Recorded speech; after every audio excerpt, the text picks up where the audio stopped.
Breastfeeding is recommended exclusively for the first 6 months of life, after which nutritious complementary foods can be introduced while continuing breastfeeding up to 2 years or beyond.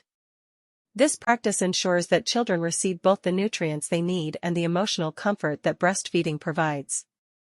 In conclusion, breastfeeding is an act of love, care, and responsibility.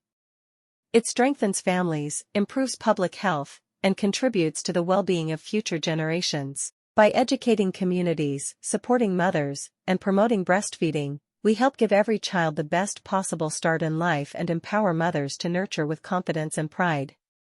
Breastfeeding is recommended exclusively for the first 6 months of life, after which nutritious complementary foods can be introduced while continuing breastfeeding up to 2 years or beyond.